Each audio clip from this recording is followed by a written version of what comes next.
Alright, y'all. Sorry about that. We are starting to record so we can actually share this. And we'll actually do it landscape. Perfect.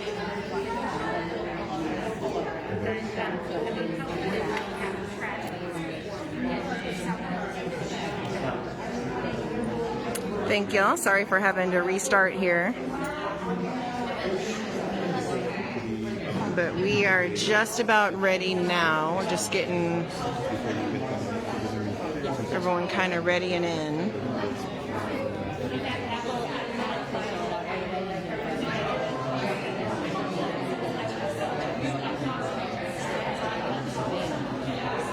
I'm realizing I should have brought a tripod.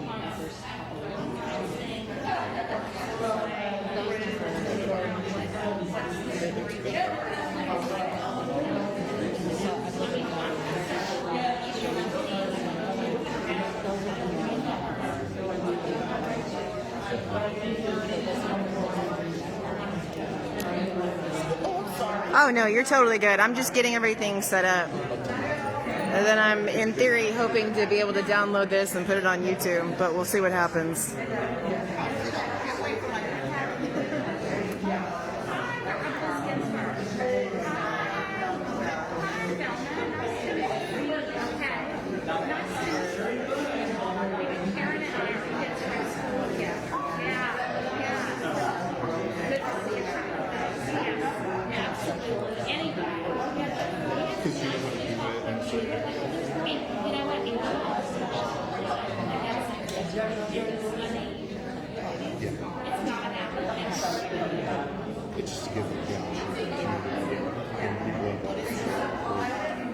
Yeah, you can see we've got our table set up here.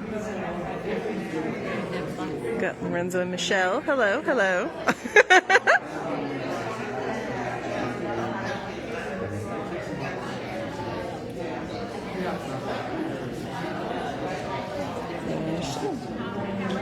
Let's see, y'all.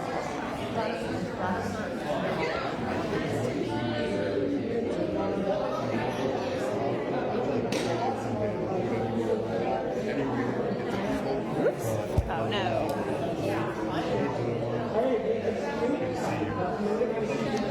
It's not tall enough. Alright, let me see here. I just like being able to talk about stuff and then just, if things get rough, they don't feel like they're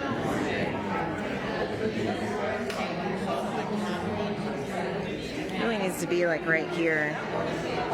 Are you gonna sit here by any chance? I'm gonna sit here. Okay. Would you mind doing me a favor? What's that favor?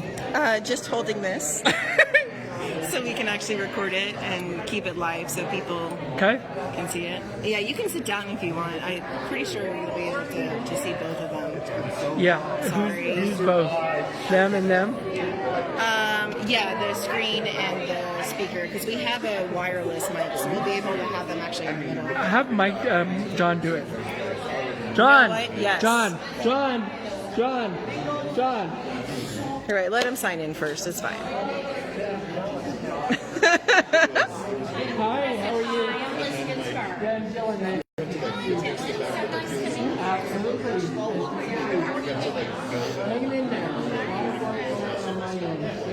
But I let you know I'm involved in disability. And so We're all just kind of getting ready. We'll start here in a few moments. I also serve as the vice chair for the Media in Texas, and I also spearhead Get very meta with the recording of the picture.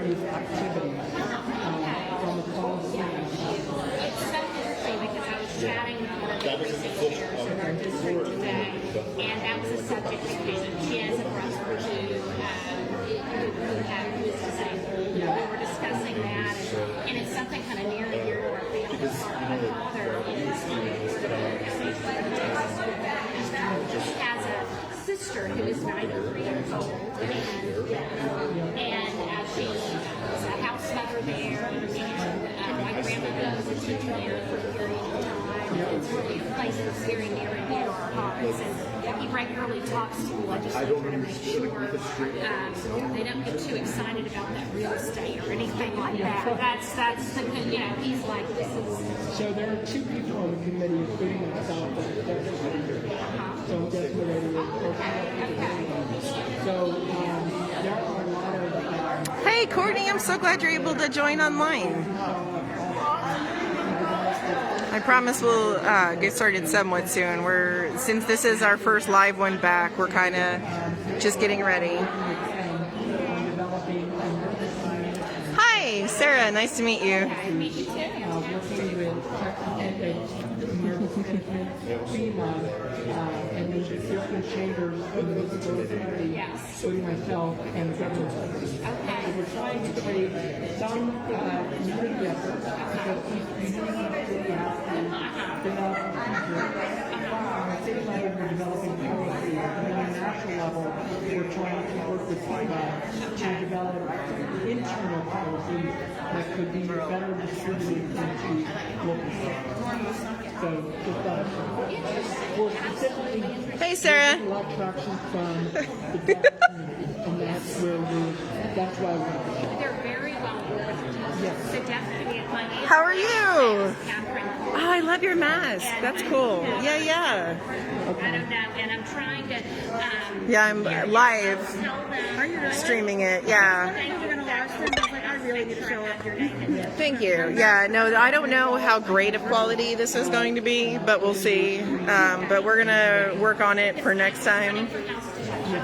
But yes, we're going to do our best. And then I'm hoping that it lets me actually download this somehow and upload it to YouTube, but I guess we'll find out. So, yeah. That's okay. This weekend, I have to make 2 TikToks. I'm like, oh, that'll be fun. That is something I haven't actually touched yet, so... Worker on TikTok, like big time, because I love TikTok. Nice. Nice. I know the interns are really good at it, so I'm like, yeah, try. Seriously, yeah. No, that is who... Yeah, no, I haven't touched that part yet. healthcare and transportation. It's pretty standard across the board, but it's finding the. We often say. Hi, Sarah. Donna. Sorry, me too. Okay. It's like you're busy. You want me to do this? Yes, that would be awesome. Thank you so much. The reality is, we're trained, but This is Scott Coleman, running for County Commissioner. I'm on this is Tarek. Everybody knows Tarek. Jeanette Kelly. David Smith. Woohoo! Say hi, you're on Facebook Live. Woo!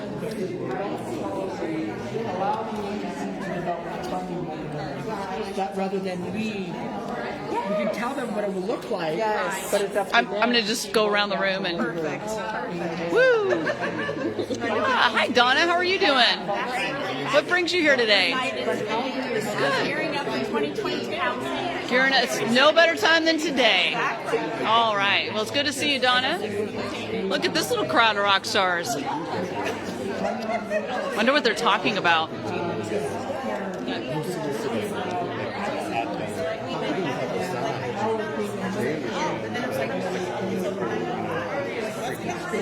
My cats are terrified of food. Specifically on affordable housing. Specifically, yes, accessible housing, it can mean a lot of different things. But affordable housing really on This is why I'm a Democrat, because I come into a room and people are talking about affordable housing. Absolutely. Absolutely. This is my crowd. Sorry, I'll let you be.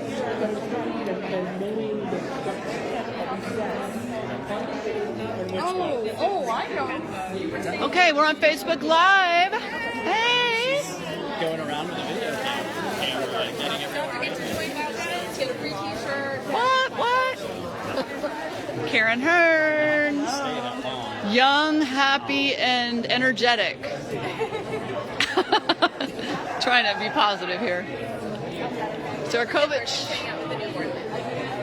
Man, nothing feels better than a newborn. All right. Rachel. How you doing, Rachel Hill? You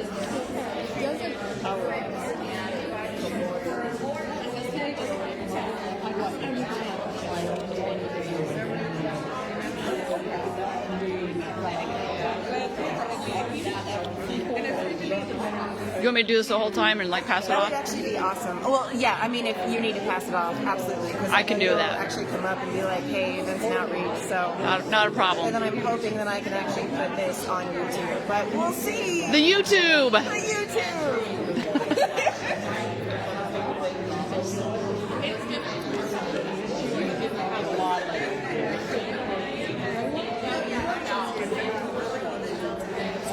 I'm gonna get the shirts. Okay, we're on Facebook Live. This is Brittany with Culture Threads. Culture Threads. Look at these fantastic t-shirts. Go to Culture Threads. Is that your site? culturethreads.square.site? Okay. Seriously, y'all, I have the pink one. I wear it all over and get lots of compliments. Good Trouble, John Lewis, 50 Shades of Culture. So get Culture Threads, y'all. And look at this is Star. Sorry, is that okay? I didn't know if I should do that. But she's so cute. Bring them in. She's going to be on a camera, you know, entertaining the world, going, hey, hey. All right. This is our guest speaker for tonight, Joanna Cattanach. Getting ready to talk about Get Out the Boat. Once all my technology gets around. Yeah, I've never heard that before. Sarah Kovich tried to share. Oh, no. Good. So when I have to talk, you have to hold the camera. When I have to talk up there, you have to hold this. Okay, I can do that.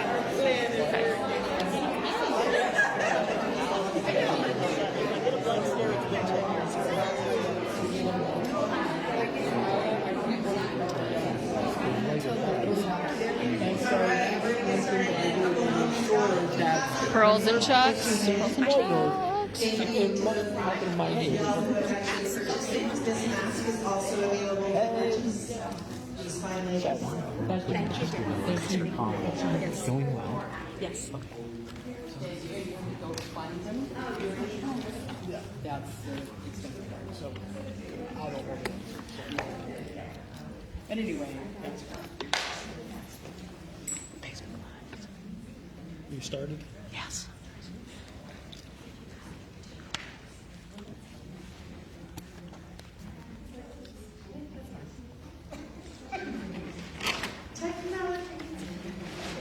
All right, cool. And actually, if y'all want to access tonight's slides, there is a link at the bottom there. We are attempting to live stream this, so we'll see what happens. It's okay, but we love you anyways. All right, but yes. That's why I'm off of a test group. Apparently, why isn't this working? But yes, hello everyone. My name is Sarah Mitchell. I am the president of Women Organizing Women Democrats. And this is our first time in... Woo! So yes, I'm really excited that y'all are here today. Thank you so much. I know it's been a weird year, but it is really nice to see your faces in person. So thank you. And I also want to recognize there are a few candidates here, so raise your hand if you're a candidate. Yay! Thank y'all for running. It is a big sacrifice in order to actually stand up and say this is not okay and I'm going to do something about it. So if you want, please come to the front, just say your name, the position you're running for, and then your website. And I know, like, you literally just filed today, so just let us know what your website is once you get it, and we will sort that out. But yeah, come on up, you three.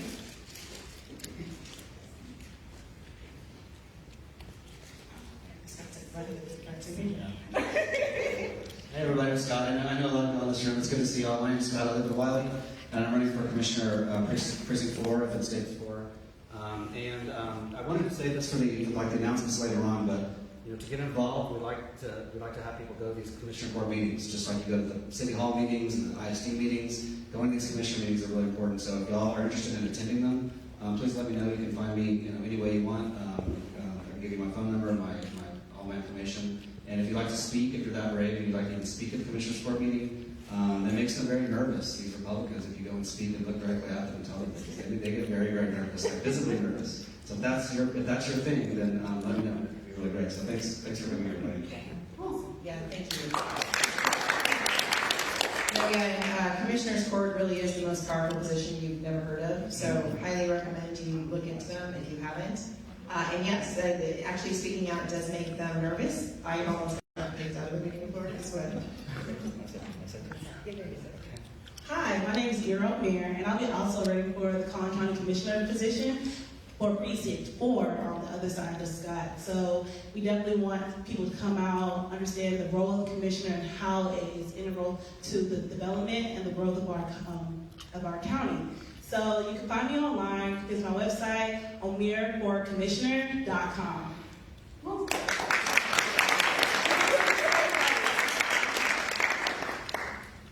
Good evening. My name is Liz Ginsberg, and I am a candidate for House District 114. It is in Dallas County. It is just north of the district that Joanna Cattanach made a wonderful run for.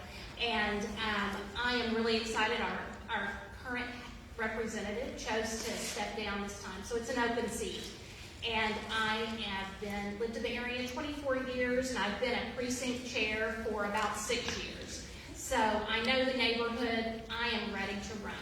So, and I'm excited to hear about your voter registration efforts. That's going to be key all across Texas, Dallas County, Collin County, everywhere. So thank y'all for getting started on that. Thanks. Thank you. I really appreciate it. And then, Sarah, do you want to do a little announcement right here to vote now or at the end? Either one. Come on in. But yeah, I want to make sure y'all know about this. Take my mask off so y'all can hear me. Sorry, it's allergies, I'm sure, but I do have a cough. So,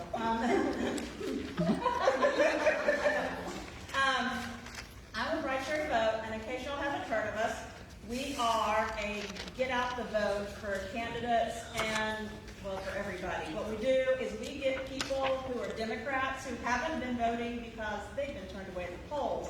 They're scared. They've just lost interest for some reason.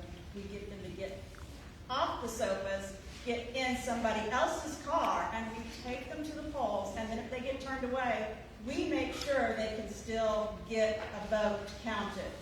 So that's what we do, and we work with candidates, and we are just here to make a change. So if you want to see me, if you're a candidate running, please see me. We can pretty much guarantee a difference in any close race. Thank you.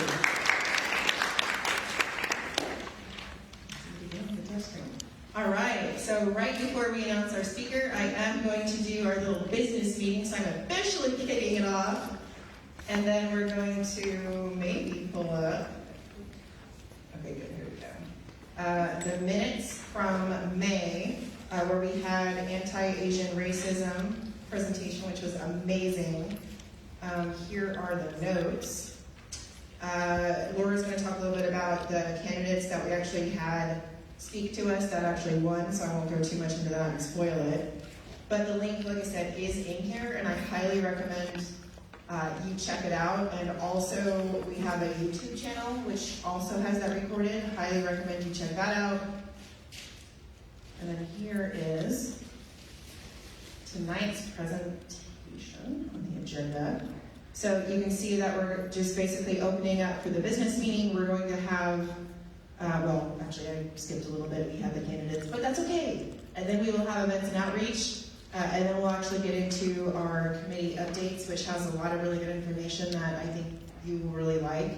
And we will highly encourage you to join a committee because that's how action is done. Decisions are made by those who show up. All right, so I know that this was very quick, but may I get a motion to accept the minutes and the agenda? Awesome. Thank you, Catherine. May I get a second? Thank you, Sarah. And then all in favor? You can raise your hands. Thank you. Awesome. I don't see any hands that didn't go up, but any opposed? Awesome. And we're good. So,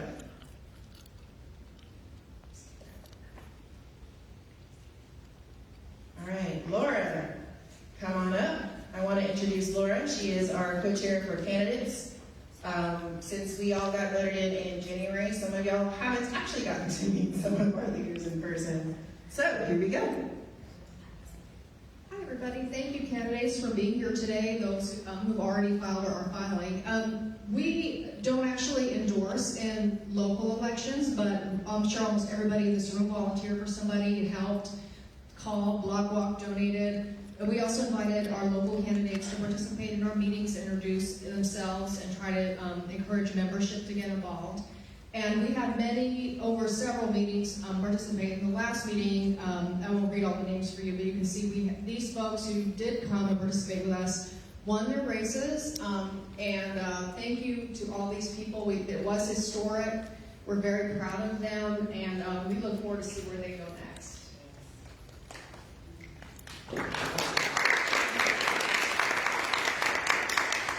Yeah, it is very exciting. We had some really close ones, and they actually edged it out, which was fantastic.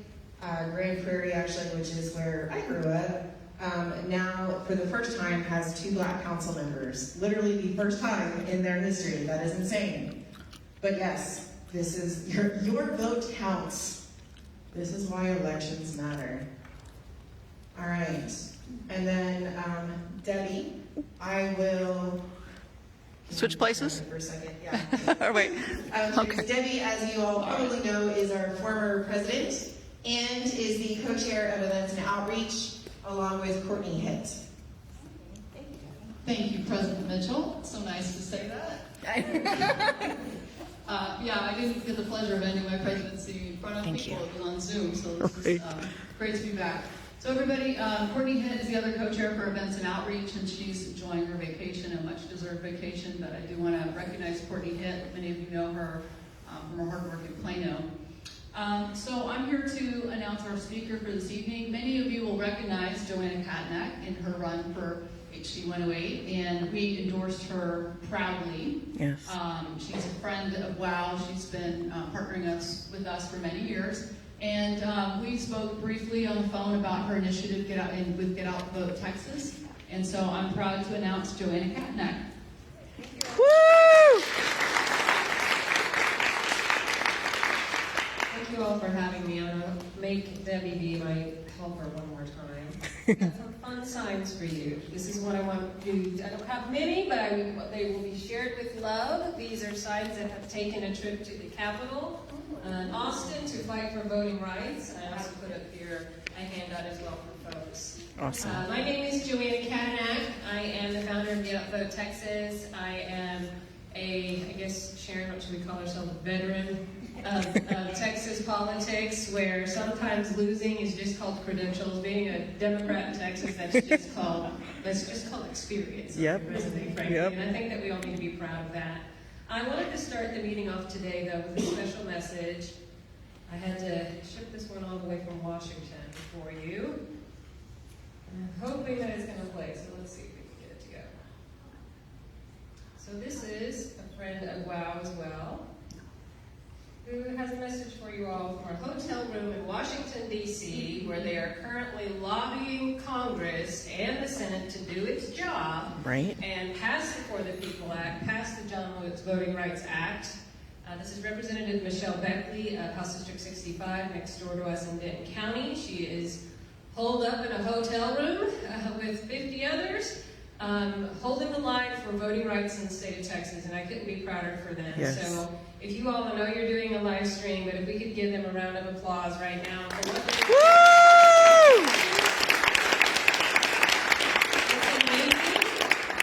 It is hard. This is the only meeting where I had to check Twitter in the parking lot before I came to see what's happening, because so much is happening. Right before I came, many of you know that Speaker of the House, Dave Phelan, has said that he will be issuing a private charter on Saturday to pick these Democrats, those naughty people. Dave Phelan said, you get in that plane, you sit down in that plane, you come right back to Austin, or we're going to arrest you and bar the chamber to force you to vote on our agenda that is inclusive, as we all know.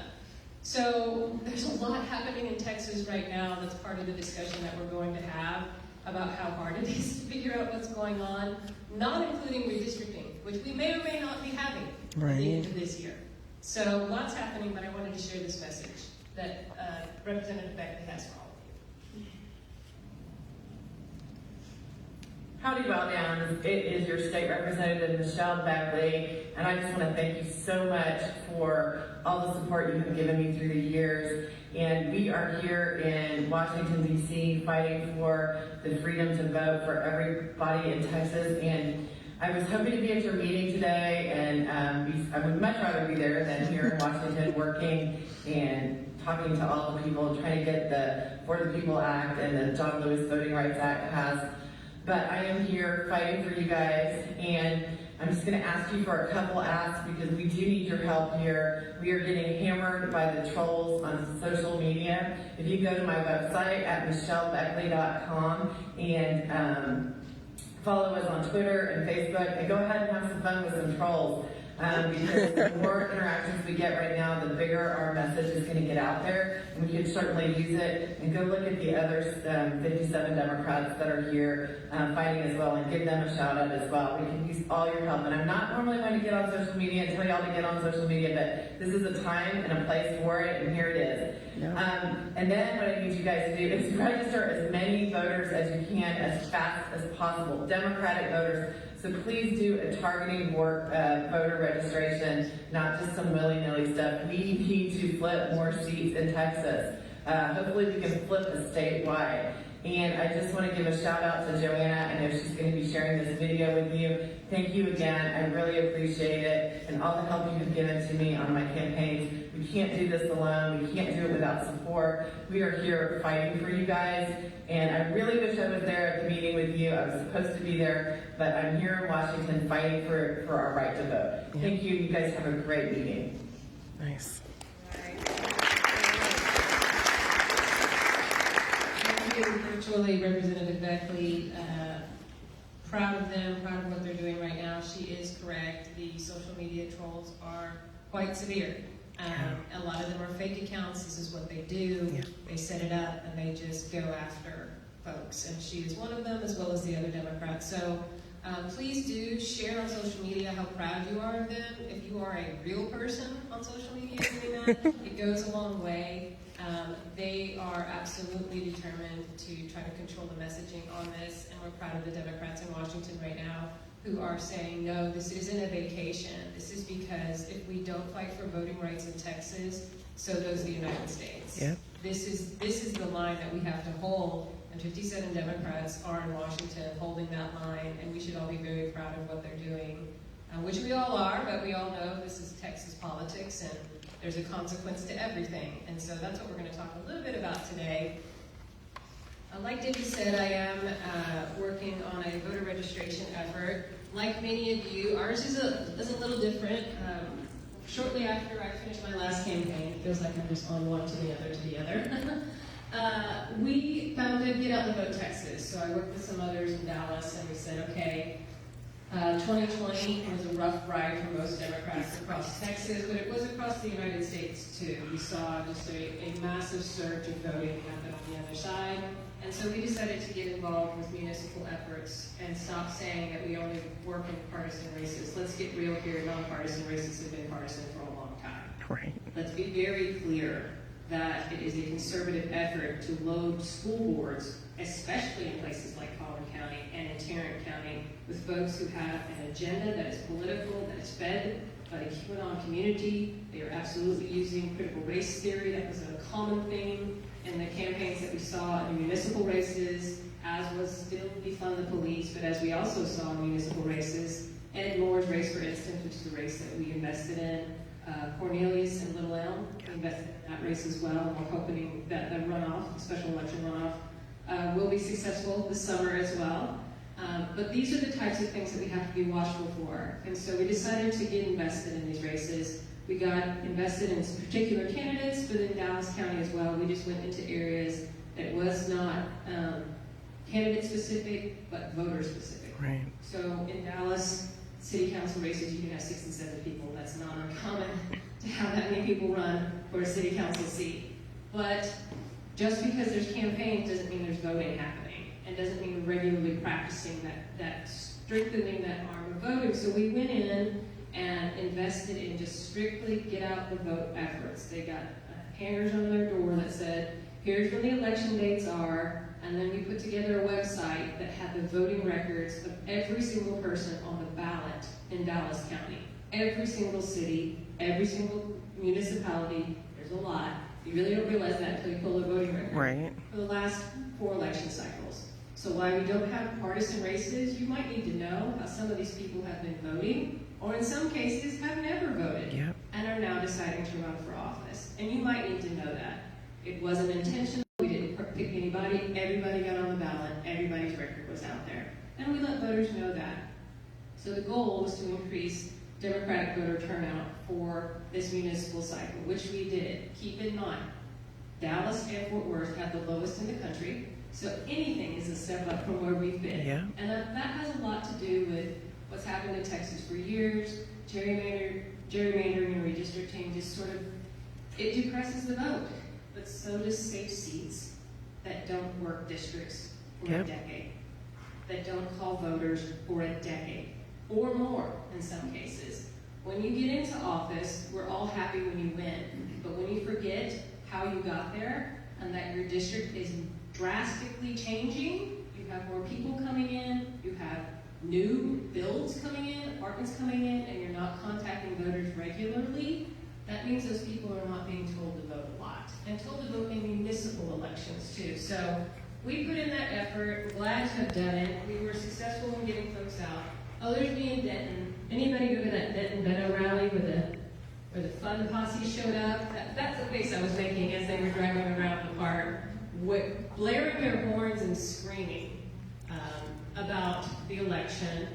But this is me. I'm working on voter registration efforts, education efforts. Give me a shout out on social media. I'm trying to grow my audience as well. I don't get the Twitter trolls as much. I try to not have them around, but they always come.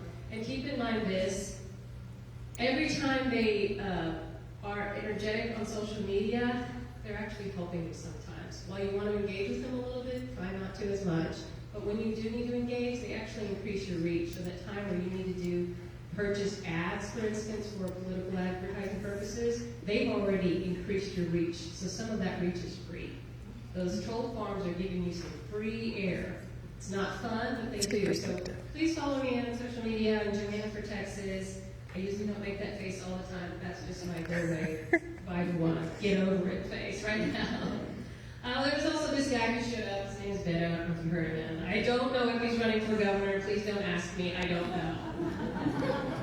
But I've done campaigns for the last 4 or 5 years in Texas. That was like a campaign to me. Running around Texas, raising money, getting people excited, going to every single county, telling people to become volunteer deputy registrars. I'll take it. Or McConaughey. Maybe him more. Or no. But this is where I want you to see some of this, because we're going to come back to this photo at the very end of it. But I want you to pay attention to all of these people who have gathered in a park in Denton County last month talking about voting rights before we knew what was about to happen this week. Before Fox News started interviewing Texas Democrats, and were shocked when Texas Democrats accepted the invitations to be interviewed and have been on Fox News regularly calling it a big fat lie that the election was not stolen, and this is voter suppression. And I'm glad that they're doing it. I'm glad that they're not letting the media, all forms of it, take it one way. I'm glad that 57 different perspectives across the state of Texas, from the valley all the way up to Denton County, because Denton County is the northernmost place where we have a Democrat. The Panhandle is not for us right now, but that's the northernmost place. But that's important that those perspectives are out there. So why registration matters now? I understand that registration is always important. It just feels like that community muscle that we always exercise, right? We're going to register voters. But let's be really specific and really understand what's at stake when we say we're going to register voters. Our messaging is not enough. So the voters that we have right now, there are certain messages, you can knock those doors as much as you can, and Sharon will attest to this, but some folks aren't moving. And there isn't a message to move them. And we can bang our head against the wall and say, what could we say that could make somebody who voted for Obama and then voted for Trump change their mind to vote for me, a Democrat. There's not a message right now that we really have right yet. So we really have to think about, if you can't win on message, how can you change the electorate a bit? Well, I hate to tell you this, but in 10 years, our population in Texas gained the entire state of Oklahoma's population. In 10 years, the last census showed that Texas growth is massive. And it's so massive, it's like if you took Oklahoma and stuffed it in here. That's what's happening. That's where some change is going to be. Guess where they're coming from? All over the United States. It's not just California, but it is all over the United States. You have a whole new audience of people. And so with that, there is new technology that we'll talk a little bit about, but there is new technology that is tracking some of these folks that says, if you were a voter in Ohio, we know that. And we know if you've been a registered voter in another state and you move into Texas, there's information there. It says you have voting history. That's great. And there's information that can tell us if you had a Democratic voting history and you just moved to West Plano. Because that would be really nice to know that that particular voter is in this neighborhood and may not be registered. They may be thinking about it, they may be in the business of moving. They may not realize that Texas is one of the hardest states to vote in, and that the laws here are not the same laws in places like Ohio or California or Illinois. We are facing redistricting. This is important. We are gaining 2 congressional seats, we know that. We don't know where, but let's just assume that this area of North Texas is probably going to get one. We have had massive, massive movement here. And when we think about redistricting, not every district gets new lines if they aren't over a certain population limit. This area is overpopulation, way over 3% even. So there's definitely something coming in here. We don't know where yet, though. We have voting rights legislation that nobody knows where it is. Texas can do what it wants because they have the majority, but federal law will supersede that. Yeah. And no one knows what's happening. And that's a big question mark we have. We have a fractured Republican Party. What's their message right now? The election was stolen. But Liz Cheney doesn't think that. And this is interesting because we are used to this, the toe the line, get in line, march down the street. This is what we're used to. The governor hasn't had this many primary opponents before. The governor hasn't had primary opponents with this much money and name ID. The governor is going to be attacked and is being attacked on a daily basis by his own party. And this is what's interesting. What's going to happen? Are we talking to traditional Reagan, Texas Republicans whom we've known? Or are we talking to a new breed who we're meeting right now? And many of us have met them. You know who they are. There is a different type of conservative out there, just like we saw in the Tea Party movement. So this is interesting for us to know as well, because in that fracturing, messaging may work then. To say, hey, I vote conservative, but I'm not that. I didn't get on a plane and start an insurrection. There's a line. And I think that there's a point where we can have messaging in there, but this is just the things to know, the things to think about when we're talking about registration. Campaigns cannot afford to register voters. This is so deeply frustrating because lots of the time the work needed to register the voters that you need takes so much time from what you actually need to do in a campaign, which is ID voters, get them to vote, speak with them, adding the extra element of, oh, by the way, you need to go register 2,000 more. That's hard for campaigns to do when they're in the midst of trying to do what they need to do. And it's not fair sometimes to put that onus on campaigns with limited budgets. This is very hard for them to do, and there needs to be extra and outside assistance on top of that. We have smarter technology now, we have statewide partners, we have momentum. Keep in mind, Republicans heavily invested in registration in 2020. Heavily invested. They out-registered us last time. And they did this smartly. They were extremely well-funded. Many of them stood outside of the DPS offices. This was a story that made statewide headlines as well. They registered you, and then at the very end of the registration process, there was a question. And it was about abortion. And for those of you that are BDRs, this is not typically part of the training. Yep. We don't ask people where they are on an issue. But why would they want to know that? Well, when you get greenback, what do you get? You You send the application to who? To the registrar's office, right? And then what do you have? Receipts. How many? See, the teacher made the teacher before me. Yep. You have 2 receipts. One goes to the registrant, and the other one you keep. You keep that, right? That's real smart. If you know when you're keeping that stack of people you just registered who answered yes to that kind of a question, you've got information now. Yep. Is this the way you should register people? Nope. Absolutely. I do not believe this is how you should do this. This is not part of the process. This is not what we do, and nor should we. This is what they were doing at DPS offices all across the state of Texas. And that's so deeply disturbing that A, is totally legal to do this, but B, it was effective. Newly registered voters vote. This is true, that they are more inclined to vote, especially if they've been excited about wanting to vote. In Dallas, there's a very successful effort to register high school seniors.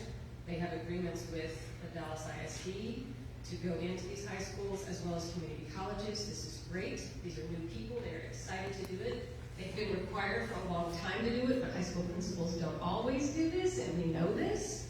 And lastly, there's a funded infrastructure in place. So many of you heard about the Dallas County Democratic Party, sorry, Long County, the Texas Democratic Party, and the DCCC are investing in registration efforts in Texas. This is great news for us because we are, guess how many times the size of Georgia? How many times the size of Georgia do you think we really are? 5 times. So when we are talking, I want to Georgia-nize Texas. I love Stacey Abrams. I bought a very expensive ticket to hear her come speak in the fall. I have all of her books, and I want a candle. But Texas is 5 times the size of Georgia. 5 times the size of Georgia. And I don't think sometimes people realize the scope of our state, the size of our state, and how very different it is in North Texas versus the Valley, versus the Panhandle, versus El Paso, versus East Texas. We know that. We know those atmospheres that we're going into. It's not just distance, it's demographics, it's geographics, it's the economy. It's very, very different. So if we look at Texas as 5 different regions, yes, it makes sense, but that's the reality that we sometimes deal with. We do need the infrastructure that they are providing. We do need the funding that they are providing. So that's good to know that your efforts are not alone. Yeah.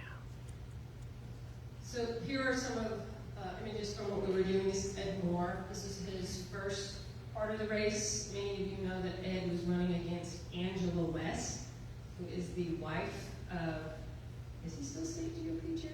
Alan? Not anymore. He resigned 2 days ago. Yes, and now he's running for governor. That's right. Yeah. Well, he put his wife on the ballot in Garland to run for the city council. We were grateful to be able to get Ed elected. He ran on just a campaign of I care about Garland, I don't care about partisan politics, which really successfully does care about Garland. And it should be about potholes and not conspiracy theories. Yep. And that's what matters. And we were successful, and this is interesting. There was a massive effort in Dallas County in particular, in the Garland area too, to continue this defund the police message. It was heavily funded as well, and it was not successful across the board. Across the board, voters said, no, we don't believe this. This is over the top. We don't believe you're telling the truth. So the difference between that being really successful in November, that by the time we come around in March, and again in later May, that the voters had already moved past that. These are some of the things we want to pay attention to as we move closer to this next midterm election. But what we learned from this is a few things. We need more voting rights and resources. So as these municipal races were going on, the legislature started meeting, and we got to see what the first of the worst they were throwing out there. They have stripped out a lot of bad from the bills that are currently in Austin, but not all of it. And let me just tell you what some of the worst of it was. They wanted to eliminate the need for volunteer deputy registrars. They wanted to centralize the system. So the people who would register voters in Texas would be the Secretary of State's office. Not you and I. That. And even Republicans in the committee thought that was a centralized form of voter registration seems awfully undemocratic, but very expensive at that moment too. They do not even have the capacity to do that across the state of Texas.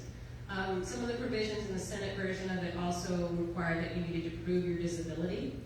And the language in the law said that people that had to, when you filed for a mail-in ballot application, you needed to say that if you're disabled, you had to prove your disability, and the only way you could do that was a signed letter from a physician or Christian Science practitioner. Oh my God. Not acceptable. Tell me the number of times you've gone to a doctor and seen a nurse practitioner. Right. Care Now, Primacare, the VA, it's nurse practitioners, but they weren't even included in that. Thankfully, that has been removed, but we know from experience, whenever they remove, they can stuff right back in, Yep. and behind closed doors in the conference committee that is dominated by Republicans and push it through either chamber if they want to. That was some of the worst of it. Yep. What's still the scary part are partisan poll watchers that will have a cell Yep. phone. Even scary for those of you that have worked with an election judge or an election clerk. They are allowed to record your action, and all they have to do is declare that there was some sort of impediment or possible fraud. And you can be charged with up to a Class B misdemeanor, which is, I looked it up, Liz, I'm not a lawyer, so help me, but I remembered it's $2,000 fine and 180 days in jail. Guess how much you get paid an hour to be an election judge? Who's been a judge before? How much was your pay? How much is it going to cost you to get a lawyer? Thousands more than that. And then what if you get a bad one? And you Right. do go in jail. This is ridiculous. How are we going to get election workers to want? This is what is in these bills. This is the frustrating part. When they say it's about protecting the integrity of the vote, really? Because the average election worker in the United States is over the age of 70. Yeah. This is what we're talking about. So we got involved in this effort. I went to Austin to testify. I listened to the representatives as these bills were coming in early, and they were begging people to come to Austin to testify. And I'm glad that we were able to do it. This guy showed up again. He just follows me everywhere. And we showed up with these lovely signs, so I hope you'll take one with you. I like to see what voters on the process. But this really does say the message, Texas voters matter. Georgia made us so proud last year when we flipped 2 Senate seats, when we got those 2 Senate seats. But when these same type of bills were going across the Georgia state legislature, they did not walk out. They tried to witness the governor in a room by himself with other Republican representatives sign the legislation. One of them was famously escorted out and put in handcuffs. That made the news.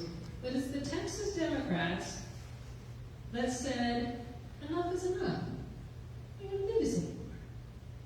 And it's Texans like you and I that have gone to testify, that are calling their offices, that are bringing to light what these bills really do. How important it is that you understand that this is voter suppression. Voter suppression isn't just going after poll workers, it's empowering poll watchers. And keep in mind, in Texas, an election judge can have a gun, a poll watcher can have a cell phone, and there you are in the middle of voting. Yep. This is the scenario that is impending in Texas. And that's so frightening for a state as big as we are. It's so unnecessary for those of us that have worked elections and understand that what happens in a polling place is democratic, is profound for a lot of folks, and sometimes it needs to happen on Sundays, and sometimes it needs to happen in a big county like Harris, 24 hours. Yeah. It really does. So we're proud to do this. This, on the other side of it, is an example of the lit that we were leaving on the doors for folks. This was not candidate specific, but encouraging and asking for increased voter turnout among our Democratic base. Our Democrats cannot go to sleep election after election. They can show up in a surge, and then it comes municipal time, and you're wondering, how did these other people get elected? Well, guess who showed up the second time around? Yep. Who showed up every time. And we have got to get into the habit of doing that. And so we went out and made the effort to encourage voters as best we can. So I want to talk a little bit about the registration effort. Really simply, we're trying to register as many folks as we can for the primary. The more folks that we can get in to the election rolls by primary time, that's better for us. Here's why we're saying this. Just because you register people doesn't mean you know who you got. Okay? This is the unfun part, but this is sort of the gamble you always make. Registration is about making a service to your community. This is very important work, right? But we have another side to things that we do, and this is where campaigns take over, political parties take over, people who have other ballot initiatives take over. You want people to do something, so who the heck did you just register? What do they think? What do they care about? And the time that it takes to call these people, because of course they pick up on the first call, right? No, they don't. You gotta ID them, and you gotta build enough time to do that. Then we're going to get out the vote. Once you've got them ID'd, you figured out where they are. This is someone that you ask again to come out and vote if you're in a Democratic campaign. And if you heard on the phone something else, maybe you won't. And then we want to assess what we do by the end of the primary. So it's not just registering the voters that we can now. The goal really should be to look at everyone who newly registered from November of last year to this year. All of those new people that some of us assumed, and I'll raise my hand, were going to vote your way. Because of course they were. They live in an apartment. This is a cool area. They came from California. Well, maybe they didn't know how long the ballots are in Texas. Or maybe they didn't know who anybody was on the ballot, but they knew that dude Biden and said, yeah, didn't finish the rest of it. Because they just didn't know. So this is where we're really trying to get to. It's not just registration, it's building enough time so that we can do the identification, build that relationship with voters, and make sure that they know that you care about their issues and you're not just showing up when you need something. This is something that we have heard routinely in the Dallas County area. It's been a county that's been flipped, the longest urban county flip since 2006, but you build complacency and apathy by not talking to voters. By not caring. When they say to you, I haven't seen someone show up to my door in 5 years, it's true. And that's not always because we don't want to. In some cases, in Collin County and Denton County and Tarrant County, nobody's been wanted to be on a ballot in 5 years because it's hard. But it's important to build that work. So really quickly, the difference between sort of what we're doing differently with our effort and why we're partnering with people. All efforts are great. Not all efforts can be done at the same time, right? In some places, like Collin County, you have a ground force of people that are willing to be the boots on the ground, contact to the community. This is not true for every county, and this is not true in every area of the county. If you have large zoned areas with apartment complexes or what we call inaccessible units. Townhomes, Sharon, in your area, in Addison Circle, it's all gated. Really hard to get into. Difficult stuff to do, so you have to sort of maneuver around the areas that you can access and areas you can't. So this is me. I went to Fair Park. The traditional method is go where people are, okay? It's smart. Of course you're going to sit at a community college. What do you have?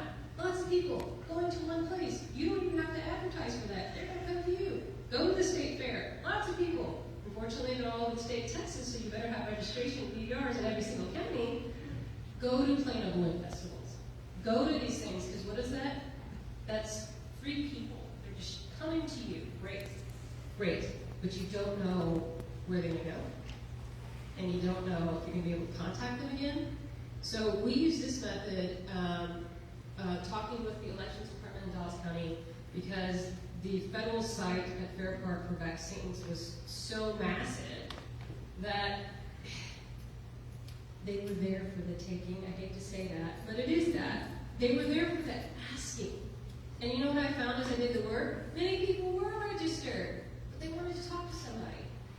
They were thankful that someone came out and offered to register them to vote. This is also something that they did in Georgia. All of those food lines during the worst of the COVID pandemic, when people were waiting in lines for 2 minutes, no. Everywhere you were seeing lines for hours. So in Georgia, they went car to car to car with voter registration applications. And more than that, a friendly face and a conversation. That is totally free. Totally free. So I went to Fair Park, others have been doing it as well. That federal site is winding down because now we're going to more community efforts. We know that that's going to happen. But But this is a traditional method to do it, and it's a good one. Being able to talk to somebody, we did this during the municipal period as well. So the elections department provided us not only with BDR applications, but on the back of that, we had sample ballots, and then we had a ballot guide. All of it was provided by the elections department. And you know what we had to do? Ask them. We just asked them, hey, can you do this? Okay, that was it. I mean, really, sometimes it just takes that, an ask of saying, a lot of people are going down there to Fruit Park by the thousands, and they have to sit in their car for how long? 15 minutes? You can have a lot of conversations in 15 minutes. Just going door, and then people ask me all sorts of things. I mean, it was great conversations to be had. It was great work, but that's a traditional method. A targeted method is going to look a little different. So I've sort of provided you some of what that could look like.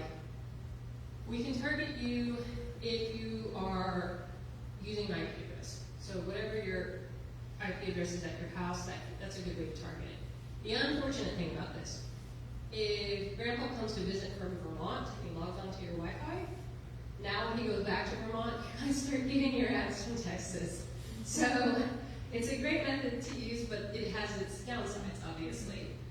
Other ways to do this as well is simply target in geo-targeting, so a cell phone, for instance. So let's say that you want to target everything on the block roughly of 1500 Main Street, or make it 2 blocks. So anybody that would go into a zone of this would start getting advertisements that say, hey, you should support blah, blah, blah ballot initiative, or so-and-so is a great candidate. But the second they step out of that zoned area, they stop getting that. There are more integrated ways to do this as well. And I'll go back to that photo that I'm talking about and why it matters so much. So the pros and the cons of this are both. Targeted methods allow you to find your voters first. Counties are really big. It takes a lot of money to register voters. It takes a lot of effort to register voters, and sometimes it's easier on folks when you're dealing with a small budget, or if you're dealing with a concentrated area, to say, I'm going to focus on these areas only. Because they have something, they've proven something. So if we're talking about the Plano area, people have been running on the ballot for a long time at every level, okay? At every level. That really helps because it shows that there's been contact, there's been cultivation in a community. This is harder if you're going to talk about Ellis County, Waxahachie, Texas. A little bit more difficult. You don't even get Democrats on the ballot. So it's harder in areas like that, but that's a really booming community right now. And there's an effort there to say, hey, we've got all these new bills coming in, what are we doing about this? You can message specifically and to more than one in a household at a time, which is really great. Some of the new technology, it will measure lot lines. So for instance, if you're going to geotag something, it may geotag within a certain radius of something. So it may get everybody in the first 2 bedrooms, but if the back of the house has 3, it can't reach them. New technology will tell you that the lot line is this to this to this. This is where working smarter and more targeted can be really helpful. The technology is catching up with what we're doing. This is great for us to have that kind of access to that. The traditional method, festivals, vaccine sites, colleges, less expensive, really valuable. You can target events, for instance, go to where you think your people will go. That's really helpful to do. You can do community service and have an impact, okay? A lot of the time when you're doing voter registration, if you're doing it at an event, you get people that talk to you more about just life, what they think about people, what they think about politics, and you have this conversation and it can be great, and these things are really valuable, especially if folks don't know that Democrats are even in their community. Yeah. That's what I've heard many times. I'm the only one on my street. And you're like, no, you're not. You're really not. That's really helpful for people to see you are in their community. You aren't what they've heard about on Fox News. They'll tell you that. Well, you don't look like a demon. I've heard that said to me. No, not today, sir. But so a couple of different ideas that we're working with, and a lot of this has to do with that big thing in the middle of funding. Always. The easy plan A is to just simply mail voter registration applications to areas or targeted precincts where you know you've got work being done, you got people on the ground, you maybe have another partner in the area who's working, the DCCC wants to come in and rain some money on you, great. because mailed applications are the fastest way and can simply be, hey, someone is just going to do all the work for you. You send them the application. You can also target these areas for follow-up knocks. Preferably, you would do this sort of stuff in areas where you have homeowners or accessible units. Yeah. Plan B is say, forget the mail, let's go straight to digital online. So you can do digital targeting with the click-through application. Hey, you should update your voter registration. Click this link and go to this website right now and do it, and we'll send an application to you. Because in Texas, can you simply register online? Nope. Don't know that if you're not from Texas. Yep. You're gonna find out fun that you have to wait for it to come in the mail. Yeah, this is where voter education can be really helpful, especially in communities where you have younger voters, you have apartment complex after apartment complex after apartment complex in Dallas. I sometimes drive around and count the cranes. I don't all count the cranes in Collin County, all up and down 121. Count the cranes, and that's how many floors of people are coming in, all inaccessible. Many of them don't realize how hard it is to vote in Texas. Or that just because you vote and your application signatures aren't quite matching, that can get you in trouble too in Texas. I mean, goodness, can make it hard here. But that sort of information could be useful in a digital ad. It allows you also to have a message with voters as well. And the suggestion for Plan B would to be only targeting inaccessible units. The Plan C is the hybrid. And again, everything does break down to funding. It's expensive to do some of this work. It's a lot to ask people to volunteer, and we appreciate them. They're awesome. But there's sometimes volunteers who get tired. Sometimes you need someone that can speak another language. And sometimes you need someone that can speak 5. Because Texas is diverse. No matter what people have a stereotype it is very diverse. And we know that in our communities. You need to be able to speak Vietnamese, Korean, Spanish. And just because you learn Spanish here in Texas doesn't count for what's coming newly across the border sometimes. There's lots of different communities that are here. So Plan C would send targeted applications to homeowners, send digital to inaccessibles, knock only the homes, and request registration at apartment complexes. So it would be a sort of multi-pronged plan. Yes, you can have people walking on doors where you have homes and cul-de-sacs. Homeowners are really likely to vote in Texas because they hate their property taxes and they're motivated. Your inaccessible units may not be as connected to that, but they don't realize who's paying those property taxes, their landlord or your rent. Yep. Yeah. Guess what's happening in September as well? This is what we're talking about using that messages. We are expecting a special session, maybe, in September. They're going to have to redistrict the state at some point in time. This is a duty of the state legislature to do this. So it makes sense to use what is already sort of a blueprint for us, right? We believe that they're going to come back in the fall to do some attempt at redistricting. So what's going to be in the ether? Voting rights, Texas, registration. This is on a voter's mind, whether or not they want to hear it or not. It's coming across to them on news sites, on apps, on radio, in an elevator. They're going to hear about it no matter what if you're in Texas, because redistricting in Texas is fun and loud. And for folks that might be doing voter registration, it's an ample springboard to be able to have that conversation. Right now, that conversation is harder. Yes, the Texas Democrats are in Washington, we're proud of them, but a lot of my neighbors are on vacation. And they're not home.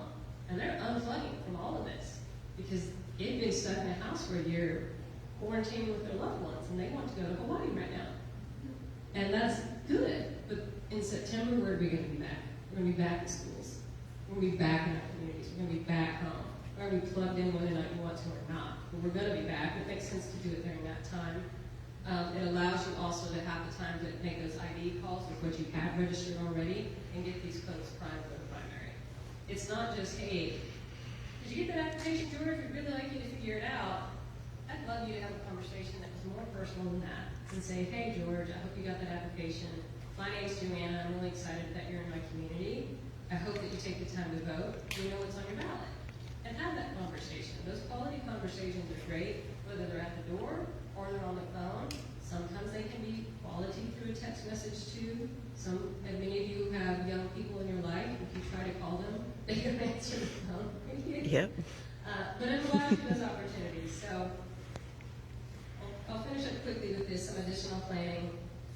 Here's the big one. Everything is in Texas. Texas is unknown. We can only plan now based on the rough dates we think the special session will occur. We know we have database partners who will not be updating until September. So some of this technology is literally being built as we speak. They're building this technology now and improving it now. Get Out the Vote will need it to expand to a nonprofit status, not just internally for us. Now is a great time to take the vacation that you need. Yeah. Because when you come back from Hawaii, Mexico, I'm going to Maine, I'm going to learn to eat lobster. Whenever you come back, you ain't going to have a vacation for a while. Yep. This is hard work to do this. It allows us to build benches and infrastructure.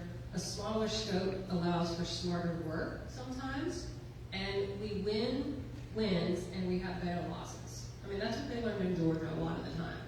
Better losses. Wins are great, but you need to start having better losses as well. You need to start putting people on ballot. You need to encourage and give them some sort of support so they can get a benchmark for what's happening. In the legislature, redistricting may have many different facets. Constitutionally, they're supposed to redistrict during a regular session. That can't happen this year because we've already passed it. Yeah. So what's going to happen in a special session? Could the lines that they potentially draw even be in effect for 2022? What if the governor arrests everybody? This is actually on the table for us right now. Will he force that? This is crazy, but this is Texas, and we have to put all of these scenarios. Can anything go to court? Because this is what happened in 2012 because of packing. But we already know the Supreme Court has not been in favor of voting rights across the United States. They don't see some of what we see, and I'm not sure that the Supreme Court would be in our favor. What happens if the Senate actually does something? All of these things are the total unknown, right? So we have a lot we don't know, so let's work with what we do. Here's what we do know. I need y'all to come have some beer with me next Thursday at Rodeo Goat from 5 to 7. Wow Dems, the party, Plano Dems. Y'all are all being amazing to partner with us on this. If you have your cell phone, and can look at there, that's a little fun QR code. It's also on our website, gotvtexas.com under events. But this should take you directly to the link. You're welcome to purchase a ticket in advance, or we'll take your lovely donation at the door. I'm told, I talked to the Rodeo Goat people, I think they're having some sort of burger fest that week, so we're going to be in luck if you want to taste some fun burgers. We will provide the appetizers, you provide the conversation, but it's important that you make the effort to get to know other people, share some ideas. We need to start fundraising for this and share these resources that we have. This is, look, we get outspent in Texas every time, and we know that. But that's just something you need to acknowledge and accept and move on, because they will always have more money, period. But we are really good at grassroots, at talking to people, at getting to know one another. This is how we made so much gain since 2018. It's because we know how to do that. So I'd love to have you at this event with us. And then, of course, you can do any of the following. Follow us on social media. Become a volunteer deputy registrar as soon as you possibly can. Please, if you are not one, become one right now. Beto is right. This is why he's going across the state encouraging people to do this. Because this is something we have to do in our own communities, and it matters so much more if it looks like someone who cares, and you really do care, and you're able to register your neighbors. This is great. Sign up for our emails, and of course, attend our social on Thursday next week. So if you have any questions, I'm happy to ask. I feel like I'm having a lecture here. I haven't been in the classroom. So at the very beginning, you were telling us about this technology that you have that lets us track a voter that was a Democrat in Ohio that's just moved to Texas and figure out who they are. So I personally do not have it. I have the vendors.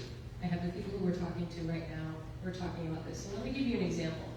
All these people that are in Denton County have what with them? You can see it. Phones. So there is technology that will allow you to track usage, high percentage usage at places, and see where they go home to. So sounds a little scary, Big Brother, but maybe Big Brother's going to be on our side once in a while. Why would I want to know that? Anybody that was there is probably a Democrat. I'm going to make a really safe assumption. I'm speaking to you in the realm of political action committee. As a nonprofit, this is not our work. Okay, nonprofits have a different job, but we're talking about partisan work. Voter registration in Texas can't be partisan because we can't register by party in the state of Texas. And as good as the BDR, we don't ask that question in the application. Well, wouldn't it be nice to know the people that went to that thing live in my community? Yeah. Or they all went back to this community? What if they all went to a pride parade? That might be something useful. The other side would do the same thing too. If they all went to a Stop the Steal rally up in McKinney, you want to know what those people went home to. This is part of what technology is just becoming. Marketers do this all the time. This is why when you're going to check out at Sephora, they ask you what your zip code is sometimes because they want to know where you're coming from, and you gladly give it up sometimes and don't realize what you're really doing. Yeah. But this is the sort of new technology that can be helpful. This is useful now because we can now get together. This was harder a year ago when we were all quarantined and away from each other. But now, we're not. And so events like this can be really useful. Yeah. When I was election judge, it happened not infrequently that people were absolutely convinced that they were registered. And many people said to me, I registered when I got my driver's license. They were nowhere on the rolls. Many people registered when they became a citizen. They thought. And they were nowhere on the rolls. And I don't know if this is in your box, but I would love to figure out what's going on. Yeah, so a couple with DPS services. So Texas motor voter laws were passed, were signed off by the legislature, and it took a lawsuit to force DPS to actually do what the actual law says. DPS dumps that data in on a regular basis into van. So for those of you that might be sitting in van, you'll see all of a sudden a bunch of entrants come in. It's likely because of DPS data coming in. But I'm not sure how quickly they're doing this. The pandemic has had an effect on this because you're required to do appointments now. But this is where a lot of that data dumping is supposed to come in. I'm not talking about van, I'm talking people that Yes. literally thought they were registered. Yes, they may have, and DPS may not have sent those records to the Secretary of State's office. That's the frustrating part. Yeah. That's why they have a lawsuit, because they were supposed to have been doing this, and they were supposed to have been updating, but what is regular? And that's a really big word, and can be subject to interpretation. This is why they had a lawsuit in, but a lot of people were, but it has to get into the Secretary of State's office, and they have to input this in to the elections offices. They weren't doing this in a timely manner. For citizens who are often at the your naturalization ceremonies, they will have registrars there. This is what we found in Dallas County. So this is interesting. League of Women Voters Dallas did an audit of the 2020 election, and they found thousands, not even thousands, tens of thousands of applications that were never processed by the elections office. And this is how sometimes they cannot be processed if you have messy handwriting. And a clerk in the office can't read your stuff, doesn't necessarily go in. What was happening more in Dallas County is certain applications were being not processed more than others, so whitebacks were not being processed as quickly as greenbacks. A lot of the time that has to do with missing information. On a white form, for those of you that are VDRs, you know you're doing that in person, and you're talking with someone and saying, and verifying your address is 6111 Main Street, yes. Those are really well done applications because you are doing that in person, right? Great. But the whitebacks can be done online. They do have to sign and bring them back, but there is sometimes a gap in between this. Here's what Georgia has done, and here's why part of what I'd like to do with the PAC is to begin to form an own entity that is simply get out the vote with a nonprofit status, because here's what they did in Georgia. The purging in Texas and the purging in Georgia and across this country is a lot. How many times are they purging the rolls in your county? Are you aware of that? This is what they got smart about in Georgia. One, they found that information out.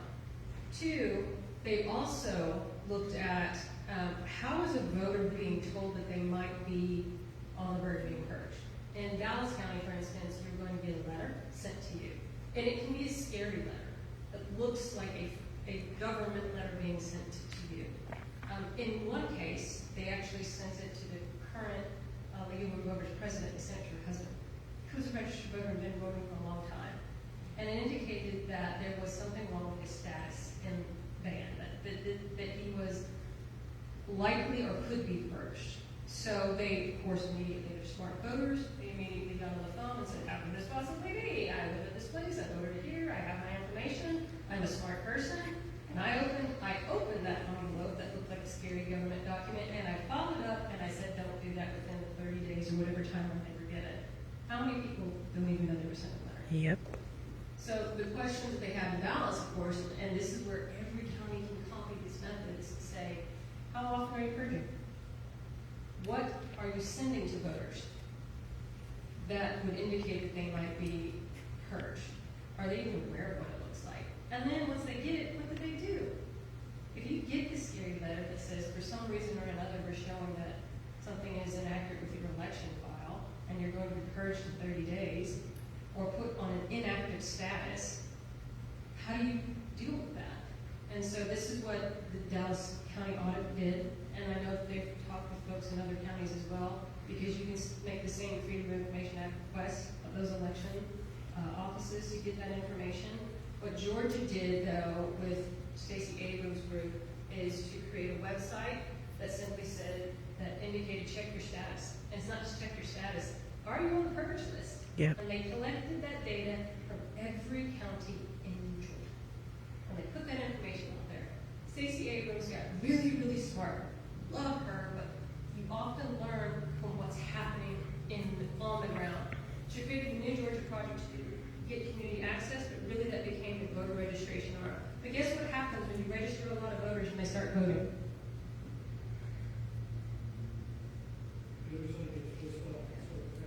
Well, they might start passing restrictive voting laws, so what are you going to need to do? Sue. You're going to need to fight back. And so she created an organization called Certify. Yeah. That did just that. Started sooner. Started looking at these purging efforts. Started looking at what they were really doing. And started taking them to court. Started doing deposition. And started to get smarter. And they collected the data themselves, and they didn't hand that off to somebody else. They didn't say, let the state party do it, because that's who does things. They got smart and said, let's work on the ground and get this data ourselves. They worked with groups that deal with getting felons, for instance, who are off probationary status, and the IDs they may need to register to vote. They got really smart about thinking about all the ways that you could be vulnerable as a voter. And then what happens when they change the laws underground, under the ground that you're standing on. When Stacey was running for governor in Georgia, there was a massive purge. Yep. By who? That guy who was running against, whose job was what? Yep. Running the election. Oh, there you go. What is Secretary of State? Isn't it interesting how it can happen? So they built these things in place. This would be helpful, and I would challenge your group to get on the phone with Bruce Sherbert and say, what is your purge process like? What are people being sent that would indicate if they are on this list? How do they even get on this list? That's interesting too, because you may end up on the list because you got married and your name changed. Or they just put your name in wrong because there's human error. And then how do we get people off this list? Because you know what great phone calls are? It's not just, hey, are you registered to vote? It's, hey, do you know that you're considered an inactive status in Collin County because you haven't voted in the last 2 elections and they might not validate you? Would you like to vote and update your status now? Here's what you need to do. Because it's never going to be easy. Because as we know, it's not clicking a button. It may require you to be in person at the elections office. It may require you to do more. But that's a lot. That's a lot when someone is working and got a kid and the thing. But this is what it does take. And it does take it in your communities to do it. And I know that sounds like a lot, but Georgia didn't flip because people wanted to just blink and make it happen. It was a decade of work on the ground. And they're still working on the ground. That's what it really took to make those changes happen. And we're in that effort right now in Texas. 57 Democrats are being threatened with arrest by the governor of Texas, who has $55 million in his campaign account and is motivated to do something. This is where we are. This is, when you're thinking about how bad could it get, this is it. So what can we do to be smart? These are the types of things. Come have a beer with me on Thursday. Let's raise some money to register voters. Let's get smart and contact our elections department and get information. You guys are great voters. You're active and involved. But lots of people aren't. And they don't have the information all the time. And they may need it when they need it most. When they show up to vote, because you contacted them and said, thank you so much. And boom, they can't find their registration and the machine, and I'm looking at the machine going, no, but I know it's in there, and you said you need to file what? Provisional ballot. Yeah, this is what's frustrating, that these types of things can happen, but they do happen. So I'm hoping that we can be excited enough to want to do this. I'm hoping that we're motivating you enough. I feel like I'm lecturing you a lot. I don't want you to feel like that, because I'm excited to do this. I'm proud of what we're doing in Texas. I'm proud of candidates who are willing to put their name on the ballot, because when nobody does for a decade, guess what happens to voters? They stop even wanting to come out and vote. And now we have folks that are excited about Texas Democrats. We have people that are saying, I'm a proud Texas Democrat, and not ducking when they say it. Because sometimes that happens in our communities. We're proud of what we're standing for. We're standing up for voting rights in this country. And everybody's looking at that. And we have a moment right now to have a springboard of motivation. We have this moment to be proud of what we're doing. They're doing us a service by doing that, and we can do a service in our community by registering voters, giving them informed, helping them with the application processes. If any form of what they want to pass and also comes through, we'll definitely be targeting mail-in ballot applications. There will be severe penalties for grandma who helps grandpa fill out his application. Who gets check a box that's newly put onto the application ballot, and all of a sudden, guess what? They're in trouble. This is tough, but this is important work, and I'm so glad to be able to be with you. If there are no more questions, I'm not lecturing you to one more lesson. I'd be curious to know, how long has this been going on? Because since after World War II, until Obama got elected, we never heard all these negations of voting. As a matter of fact, the problem in the United States is that people didn't care to vote. We had a very small voting turnout. Now you're saying that everything is done to suppress the vote and discourage the registration. So this has been going on very recently. It's not. Yes. Yeah. So this is what's interesting. The more people who vote Democratic, suddenly the more these laws appear. Suddenly the greater the effort to purge them appear. There's a great film that you might want to watch called Rigged. This really talks about the purging efforts, not in this state, but in other states, and the effort that was put on the ground by Reverend Barber in particular, who went after these election boards for what they were doing. But this has been going on. Obama was a bellwether for many of them. And you can trace that back straight to that election. And voting has always been an American tradition. This is a tradition, but so has the fight for voting rights. In fact, the fight for voting rights, one of the first cases centered in Houston. A lot of what the attack is on these current registration efforts is because of what Harris County did. When the pandemic hit, they set up 24-hour voting. And they put people through, just like you saw, tents. And the law now says it has to be a sustained structure. It has to be a physical structure. A tent can no longer be considered a structure in Texas if it doesn't have a foundation on it anymore. The law also said that they wanted to put every single polling location had on election day had an equal number of machines in them. There's a real big difference between a massive voting center at the American Airlines Center in Dallas versus Little Rock. And if you have to have the same number of machines in some places, that's really hard to do. So what we're trying to do right now is really focus on what is happening on the ground. And it has been a concentrated effort since that election time. We also look at what happened since that election time. We saw the massive rise of the Tea Party movement. Yep. This is how we got a guy named Ted Cruz. Yep. Almost directly after that.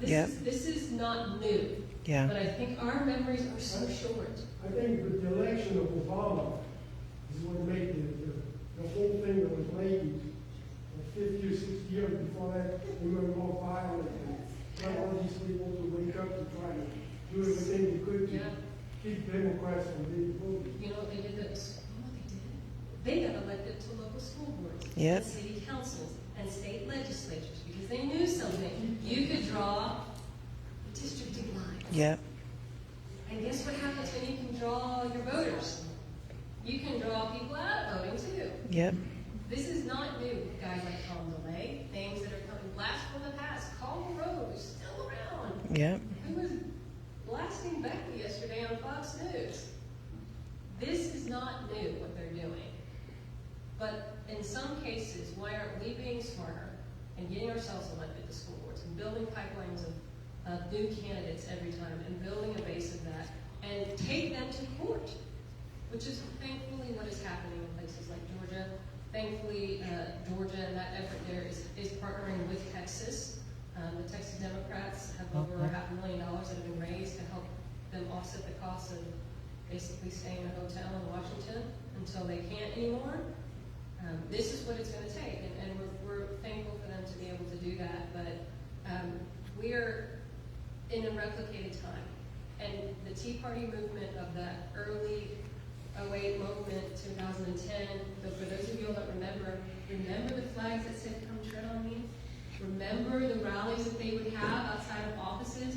Remember the parades. I remember this, and I've seen the same thing. It's not Tea Party anymore. It's a thing called Q. Yeah. I mean, it's almost like deja vu. And guess what they're doing? Getting elected to school boards, putting candidates on ballots. This is not new, so why aren't we, getting smarter about how we're reacting to that too, and not go to sleep after Obama won? I think a lot of us were so happy, in tears, and what did we do? The election afterwards, the midterm election, which he won, yay, but it was not yay for the state legislature in Texas. A lot of people lost their seats. Very rough. And we have to be able to talk about this openly with one another and acknowledge that we always want to work to win, but learn from a loss. What are we learning about this moment right now? What can we do better that we didn't do 2 years ago? And doing this type of